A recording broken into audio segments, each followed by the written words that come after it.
Rob, a very sad day today here in this small community of Buffalo. Police did hold briefings today along with other law enforcement officials. They said they know this suspect well. They said they weren't incredibly surprised that he decided to launch this attack on this particular clinic. That suspect is identified as 67-year-old Gregory Ulrich, and he has a lengthy criminal past in the Buffalo area. He was arrested on multiple occasions between 2004 and 2014, drunk driving, possession of marijuana, and other charges. He was taken into custody shortly before noon today, accused of shooting and injuring 5 people. We now know that one of those victims died. They were shot at that clinic, and police dispatch audio recordings revealed just how first responders exercised such extreme caution entering and approaching that building amid reports of explosive devices planted inside. The male said that the gun and a briefcase is in an office by the front desk. He still should be sprawled out on his stomach. The male is saying that he had 4 homemade explosive devices. They all went off. 10-4, we see evidence of that. West glass shattered all across.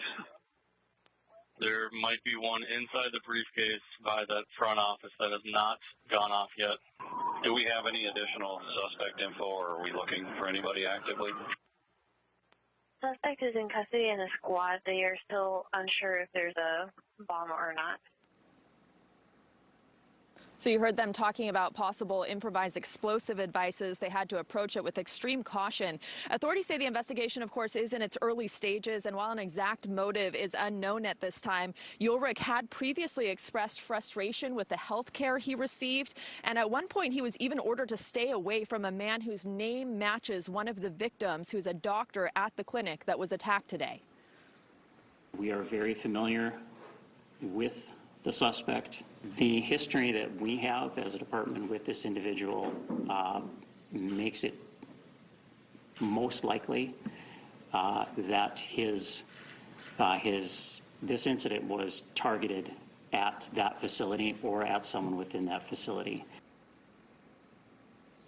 Minnesota Governor Tim Walz today said that, quote, improvised explosive devices were involved in today's attack, although it's unclear if any of those devices were actually detonated today. Bomb squad officials were spotted at the scene of the shooting here. They were also spotted at other locations in Buffalo, including a Super 8 motel where Ulrich was believed to be staying, as well as a nearby mobile home park. The police chief in Buffalo today said that he does not believe this is connected to terrorism, domestic terrorism, or any other type of terrorism. That's the latest from Buffalo tonight. Rudabeh Shabazi, NewsNation. And Rudabeh, of course, the big question is why. You said a motive is still unclear tonight. Is there an active scene still where you are tonight?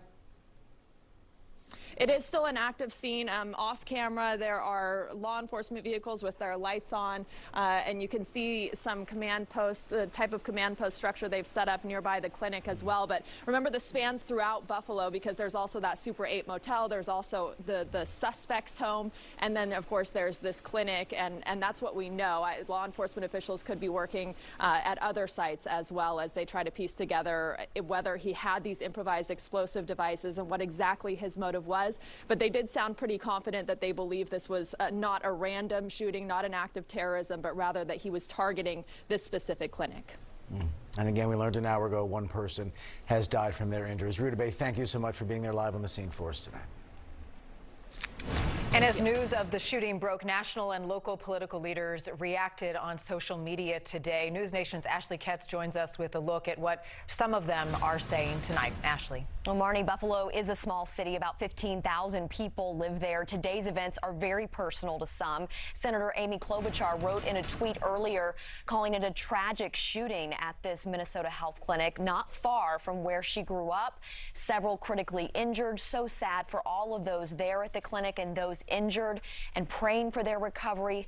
Thanks to those who are saving lives right now. She added as well, gun violence must stop.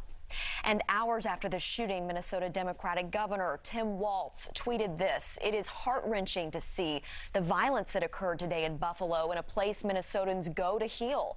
As we learn more, the First Lady and I are praying for the victims and those who work at the clinic. State law enforcement is assisting local law enforcement in the investigation and first response, including flying boxes of blood from the Red Cross to Buffalo, so it is ready for victims of the incident.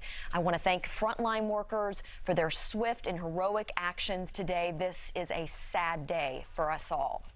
U.S. Representative Republican Tom Emmer, who represents the 6th District there in Minnesota, where Buffalo is located, sent out this statement to us here at NewsNation. It reads, "Buffalo is known for being a safe and welcoming city, and the Allina Health Clinic and its workers are a central part of this community. News of the shooting was devastating, and Jackie and I are praying for the victims and the entire Allina family. I want to thank the Wright County Sheriff's Office and all of our first responders for their rapid, professional response to this horrific event. My office stands ready to assist everyone at Allina and in the Buffalo community in the days ahead." Congressman Emmer and his family live about 15 minutes south of the clinic. Other lawmakers from Minnesota have also been posting these types of supportive messages all throughout the day, Marnie.